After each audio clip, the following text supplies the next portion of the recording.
আজকে আপনাদের সঙ্গে শেয়ার করবো ফাঁকির ডিম নষ্ট কেন হয়ে যায় এবং বাচ্চা ফোটার পরে বাচ্চা মারা যায় কেন এবং ফাঁকি বাচ্চারা ঠিক মতন খাওয়ায় না কি কারণে, এই বিষয়গুলি নিয়ে আজকে আপনাদের সঙ্গে আলোচনা করবো এবং ফাঁকি ব্রিডিং এর আগে কোন মেডিসিন ব্যবহার করতে হয় এবং ডিম ফাটার পরে কোন ধরনের মেডিসিন ইউজ করা লাগে। আজকে এই বিষয় নিয়ে আপনাদের সঙ্গে আলাপ করবো, সম্পূর্ণ ভিডিওটি দেখবেন তাহলেই জানতে পারবেন। আশা করি আজকের ভিডিওটি খুবই গুরুত্বপূর্ণ এবং যেহেতু ফাঁকির এখন ডিম বাচ্চাকরণের সিজন চলে এসেছে, জানুয়ারি মাস থেকে ফাঁকি ডিম বাচ্চা করা শুরু করবে। অবশ্যই আমার এই ফাঁকিগুলি কিন্তু ইতিমধ্যে ব্রিডিং করে ফেলছে এবং আমি কোন কোন ধরনের মেডিসিন ইউজ করছি আপনাদেরকে জানিয়ে দিব। অবশ্যই সম্পূর্ণ ভিডিওটি দেখতে থাকুন, দেখলেই আপনারা জানতে পারবেন। ভিডিওটি যদি ট্রেনে দেখেন তাহলে অবশ্যই হয়তো অনেক কিছু বাদ পড়ে যাবে, বুঝতে পারবেন না বোঝার কারণে হয়তো দেখা গেছে আপনাদের কোর্সটি ঠিক মতো সম্পূর্ণ হবে না এবং ফাঁকিরে কোন কোন ধরনের ফল খাওয়াইতে হয় আজকে সেই বিষয়ে আপনাদেরকে জানিয়ে দিব। ব্রিডিংয়ের বাচ্চা ফুটলে কি কি ধরনের খাবার খাওয়াইতে হয় এবং বাচ্চার আগে কোন কোন ধরনের খাবার খাওয়াতে হয়, তাহলে ভিডিওটি দেখতেই থাকুন। বেশ, আসসালামু আলাইকুম। আশা করি যেখান থেকে আমাদের রাফা ফাঁকির ভিডিওগুলি সবসময় দেখেন তাদেরকে অসংখ্য ধন্যবাদ। অনেকে জানতে চাচ্ছিলেন যে টিয়া পাখি বছরে কতবার ডিম বাচ্চা করে এবং কতটা করে ডিম পারে এবং বাচ্চা ফোটে এবং বাচ্চা ফোটার পরে তাদেরকে কোন ধরনের খাবার দিতে হয় এবং পাখিকে ব্রিডিং এর জন্য কোন ধরনের মেডিসিন ইউজ করতে হয় এবং কতদিনে ডিম ফোটে। আজকে আমি মূলত এই 4টি বিষয় নিয়ে আপনাদের সঙ্গে শেয়ার করব।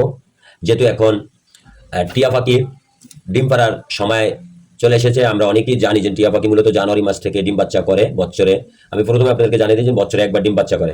ইতিমধ্যে যারা আমার এই পাখির ভিডিওগুলি অনেকেই দেখছেন, যারা এখনো দেখেন না, আশা করি আজকের ভিডিওটি দেখে আপনারা বুঝতে পারবেন পাখি বছরে কতবার ডিম বাচ্চা করে এবং কয়টি করে ডিম বাচ্চা করে। এবং অনেক সময় দেখা যাচ্ছে যে ডিম পারে 4 থেকে 5টা, কিন্তু সেক্ষেত্রে ডিম কিছু নষ্ট হয়ে যায় এবং বাচ্চা ফোটার পরে বাচ্চা মারা যায়। কি কারণে মারা যায় এবং ডিম নষ্ট হয় আজকে আপনাদেরকে বিস্তারিত আপনাদের মাঝে শেয়ার করবো। আশা করি যদি আমাদের এই ভিডিওগুলি ভালো লেগে থাকে তাহলে আপনাদের কাছে একটি রিকোয়েস্ট থাকবে, আপনারা আমাদের ভিডিওগুলি শেয়ার করে দেবেন, যেন আপনার একটি শেয়ারের মাধ্যমে অন্যরাও জানতে পারবে যে টিয়া পাখি আসলে টিয়া পাখি কিন্তু শখ করে অনেকে আমরা পালন করি এবং আপনারা অনেকে পালন করতে চান। যারা এখনো টিয়া পাখি পালন করতে আসা তারা আজকের ভিডিওটি আমি মনে করবো বেশি বেশি করে দেখবেন, আপনাদের একটু হলে হয়তো উপকারে আসতে পারে। তাই কথা না বাড়ে আজকের মূল আলোচনায় শুরু করবো। আমি প্রথমে আপনাদেরকে জানিয়ে দিচ্ছি যে প্রথমে যেটি নিয়ে শুরু করবো, আপনারা দেখছিলেন যে আমার এই মেয়ে পাখিটার মুখের ফসমগুলি সব ধরে গেছে, এখন দেখতে পাচ্ছেন যে ফসমগুলি কিন্তু আবার উঠে গেছে। এটা আমি যে মেডিসিনটা ইউজ করছি জিন্স ভিটামিনটা, এটা আমি 5 থেকে 7 দিন খাওয়াইছি। আপনাদের যাদের পাখির যে কোনো পাখিরই, শুধু টিয়া পাখি না, যে কোনো ধরনের পাখিরই যদি ফর ঝরে পড়ে যায় তাহলে আপনারা সেটা খাওয়াইতে পারেন। এবং জিন্স কেয়ার ভিটামিনটা মূলত পাখির ডিম কে বড় করে এবং পাখির ক্যালসিয়ামেরও অনেক গুরুত্বপূর্ণ কাজ করে। যা আমি মূলত আজকে আপনাদেরকে সংক্ষেপে যেইগুলি বলবো। এখন আপনারা দেখছেন আমার এই পাখিগুলি কিন্তু ইতিমধ্যে ব্রিডিং কমপ্লিট করছে। আজকেও আমি যখন ভিডিওটা এখন করতেছি তার কিছুক্ষণ আগে তারা ভিট করে নিছে এবং টিয়া পাখি ভিট করার 10 থেকে 15 দিনের ভিতরে তারা ডিম পারে। আশা করি আপনারা সেই পাখিটা যখন ডিম পারবে, এই পাখিগুলো আপনাদেরকে আমি ডিমের ভিডিওটি দেখাবো। তো এখন যারা এখনো আপনারা পাখিকে ব্রিডিং কোর্সটা করেন নাই, আশা করি যারা পাখি পালন করেন তারা আপনারা চেষ্টা করবেন প্রথমে পাখির যে কাজটি করবেন, পাখির খাঁচাটা একটু বড় দেওয়ার চেষ্টা করবেন 1836 এবং ব্রিডিং বক্সটা একটু বড় দেওয়ার চেষ্টা করবেন। ব্রিডিং বক্সটা 1.5 ফুট বাই 2 ফুট। এই বক্সটি অনেকে বলে ভাই কোথায় পাওয়া যায়, আসলে এটি যে কোনো পাখির দোকানে এবং বা হাটে গেলে একটু কম প্রাইসের ভিতরে আপনারা পেয়ে যাবেন। মিরপুর হাটে এবং টঙ্গী হাটে এবং মেরাদি হাটে, হাটগুলি নিয়ে আপনারা পাখিগুলি পেয়ে যাবেন। এই হাটগুলি কোনটা কোন টাইমে বসে আপনারা যদি জানা না থাকে অবশ্যই আমাদেরকে কমেন্ট বক্সে কমেন্ট করবেন, আমরা আপনাদেরকে পুনরায় আবার জানিয়ে দিব কমেন্টের মাধ্যমে। তা আপনারা প্রথমে যে কাজটি করাইবেন, এখন যেহেতু এখন শীতের সময় এসে পড়েছে এবং পাখির যারা এখন কৃমির কোষ্ঠী করেন, আপনারা প্রথমে পাখির কৃমির কোষ্ঠী করে নেবেন। পাখির কৃমির কোষ্ঠী কিন্তু আমরা অনেকে একদিন করাই, কিন্তু মূলত হলো যেটা সঠিক নিয়ম অনুযায়ী 2 দিন করাইতে হয়। আপনি আজকে যখন কৃমির কোষ্ঠী করাই নেবেন, তার আজ থেকে আবার 6 দিন পরে 7 দিনের মাথায় আবার দ্বিতীয় দিন কোষ্ঠী করে নেবেন। এই 6 দিন মাঝখান দিয়ে আপনারা পাখিরে একটা মেডিসিন খাওয়াই নেবেন। আপনারা অবশ্যই অনেকেই জানেন যেটা পাখির লিভারে কৃমির কোষ্ঠটা করলে পাখির লিভারে প্রবলেম দেখা দিতে পারে। সেক্ষেত্রে আপনারা লিবিটাটা খাওয়াই নিতে পারেন। যদি আপনারা অনেকেই লিবিটাটা না বুঝে থাকেন সেক্ষেত্রে আপনারা কমেন্ট করবেন, আমি অবশ্যই আপনাদেরকে কমেন্টে পুরো নামটা আপনাদেরকে দিয়ে দিব। তা আপনারা এইভাবে আপনারা প্রথমে কৃমি কোষটা করে নেবেন, তারপরে ভিটামিন কোষটা যেটা দিয়ে করাইছেন আগের থেকে এবং বা যারা এখনো করেন নাই, যদি আপনাদের জানা না থাকে অবশ্যই আমাদেরকে আবারও বলে দিই, কমেন্ট করবেন আপনাদেরকে কোন কোন ওষুধ দিয়ে পাখির ব্রিডিং কোর্স করাইতে হয়। আমি আপনাদেরকে অবশ্যই মেডিসিনটার নাম কমেন্টের মাধ্যমে দিয়ে দেবো। আপনারা আবার 5 থেকে 7 দিন ব্রিডিং কোর্সটা করে নেবেন, তাহলে আশা করি আপনাদের এই পাখি ডিম খুবই ভালো ভাবে ডিম পারবে এবং 4 থেকে 5টা ডিম পারবে এবং বাচ্চাও পুষ্ট থাকবে এবং ডিম নষ্ট হয়। এটি হলো আপনার দ্বিতীয় নম্বর প্রশ্ন। ডিম অনেকে জানতেছেন ডিম ভাই কেন নষ্ট হয়ে যায়। অনেক সময় ডিমটা পাখি নষ্ট হয়ে যাওয়ার কারণ হলো দেখা গেছে ফাঁকির যখন আপনি ফাঁকি ডিম পাড়ার পরে ফাঁকির কাছে অনেক সময় দেখা গেছে আসা যাওয়া মানুষের আনাগোনা বেশি হয়, সেই ক্ষেত্রে ফাঁকি ডিমের তাপ দিতে পারে না।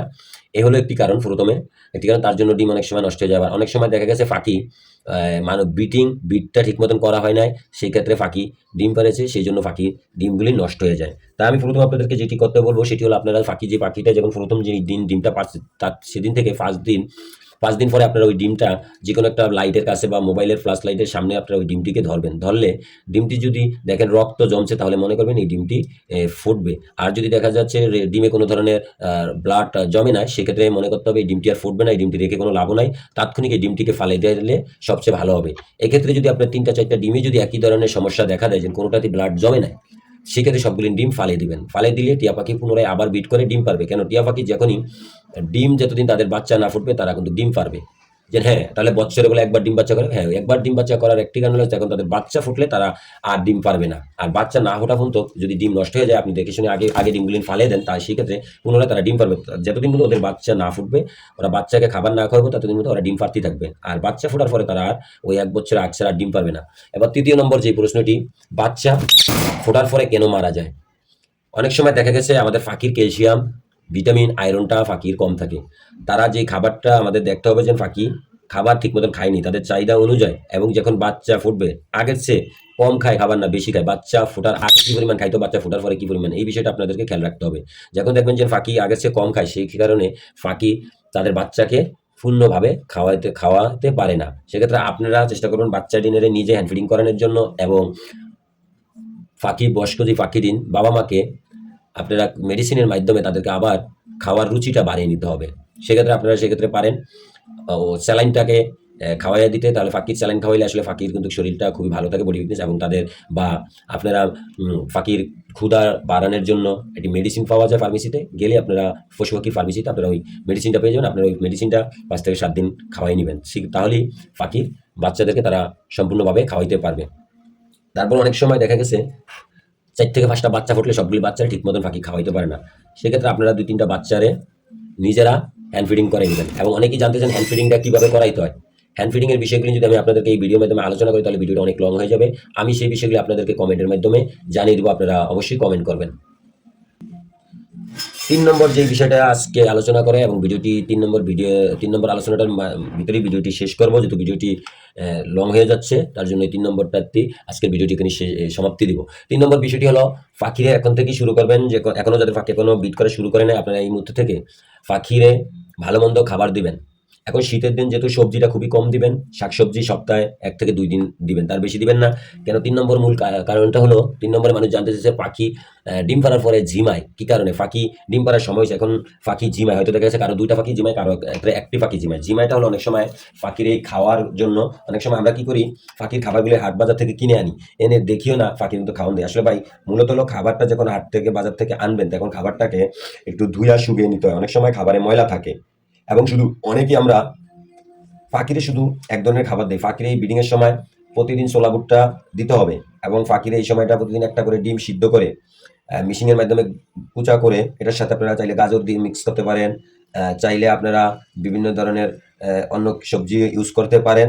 কি কি সবজি ইউজ করবেন তাও আপনাদেরকে কমেন্টের মাধ্যমে জানিয়ে দিব। এবং এই মুহূর্তে যারা এতটাও যদি না পারেন, তাহলে সংক্ষেপে আপনারা ফাঁকিরে এখন থেকে প্রতিদিন পেয়ারা, কামরাঙ্গা, আপেল এই কাটা আপনারা প্রতিদিন পাখির খাবার হিসাবে দিতে পারেন। সেক্ষেত্রে পাখিগুলি খুবই সুস্থ শরীর, এবং পাখির বডি ফিটনেস ভালো থাকবে। তারা বিট করেও তাদের ডিম বাচ্চা করার জন্য তখন তারা প্রস্তুতি নেবে, তখন তাদের ডিমগুলির সাইজ বড় থাকবে, এবং আপনার ডিমে কখনো আর নষ্ট হবে না, এবং বাচ্চাগুলিও সুস্থ শরীর সম্পূর্ণ থাকবে। কোন কোন ধরনের পাখিরে ফল খাওয়াবেন আমি আবারও বলে দিচ্ছি। আপেল খাওয়াইতে পারেন, পেয়ারা খাওয়াইতে পারেন। এখন যেহেতু আমের সিজন নাই, আমটা তো বাদই, আপনারা এই যে ভেন্ডি আছে, ভেন্ডি খাওয়াইতে পারেন, কাঁচামরিচ খাওয়াইতে পারেন। টিয়া পাখিরে কাঁচামরিচটা টিয়া পাখি বেশি খায়, অন্যান্য পাখি কাঁচামরিচটা খায় না। আপনারা টিয়া পাখির ক্ষেত্রে কাঁচামরিচটা বেশি দিতে পারেন, পাকা যে মরিচটা পাকা, এগুলি আপনারা প্রতিদিন টাইম টু টাইম দিয়ে খাওয়ান, তাহলে আপনার পাখি আশা করি এই জানুয়ারিতে আপনারা ভালো একটি রেজাল্ট পাবেন। আশা করি আজকের ভিডিওটি এখানেই শেষ করব। যদি আমাদের এই রাফা পাখির ভিডিওটা ভালো লাগে থাকে, তাহলে এখনও যারা আমাদের রাফা পাখির ইউটিউব চ্যানেলটি সাবস্ক্রাইব করেন না, তাদের কাছে বলবো আপনারা ইউটিউব চ্যানেলটি সাবস্ক্রাইব করবেন, এবং পাশের বেল বাটনটা অন করে দিবেন। আমরা যে ভিডিওগুলি ছাড়ি সবার আগে যেন আপনার কাছে নোটিফিকেশনে পৌঁছে যায়, পাশের বেল বাটনটা অন করে দিলে সবার আগে আপনার কাছে নোটিফিকেশনটা চলে যাবে। এবং লাইক, শেয়ার, কমেন্ট বেশি বেশি করবেন। আপনার একটি শেয়ারের মাধ্যমে আপনার বন্ধু-বান্ধব এবং অন্যরাও জানতে পারবে পাখিরে কোন সময় কি করাইতে হয়। এবং পাখির বিষয়ে যদি আরো কিছু আপনাদের জানতে চান, তাহলে আমাদেরকে কমেন্ট করবেন। অবশ্যই আমরা আপনাদেরকে কমেন্টে জানিয়ে দিব কোন সমস্যাটার সমাধান কি। আজকের মতন এখানেই বিদায় নিব। ভালো থাকবেন সবাই, এবং যারা পাখি পালন করেন তারা পাখির দিকে এখন খেয়াল নেবেন, যেহেতু এখন শীতের দিন পাখির বিভিন্ন ধরনের রোগে পাখি আক্রান্ত হওয়ার সম্ভাবনা থাকে, এবং সেখান থেকে আপনারা পাখিকে সুস্থ রাখতে হলে আপনাদের পাখির প্রতি যত্ন নিতে হবে। পাখিকে প্রতিদিন যে খাবার পানিটা দেন সেটা হালকা কুসুম গরম পানি দেওয়ার চেষ্টা করবেন। আল্লাহ হাফেজ, সবাই ভালো থাকবেন, পাখির দিকে যত্ন নেবেন। অবশ্যই পাখির থেকে ভালো একটি রেজাল্ট পাবেন। অনেক খামারি, অনেকে প্রবাসী ভাইরা পাখির খামার দিতে চান। প্রবাসী ভাইদের কাছে একটি অনুরোধ থাকবে, আপনারা খামার দেওয়ার আগে পাখির সম্পর্কে আশেপাশ থেকে এবং বিভিন্ন ভিডিও থেকে জেনে নেবেন। জেনে নেওয়ার পরে খামারটি তৈরি করবেন। আশা করি আপনার স্বপ্ন পূর্ণ হবে। আর না জেনে যদি খামার করেন, সেক্ষেত্রে দেখা গেছে বড় ধরনের ক্ষতিতেও পড়তে পারেন। ভালো থাকবেন।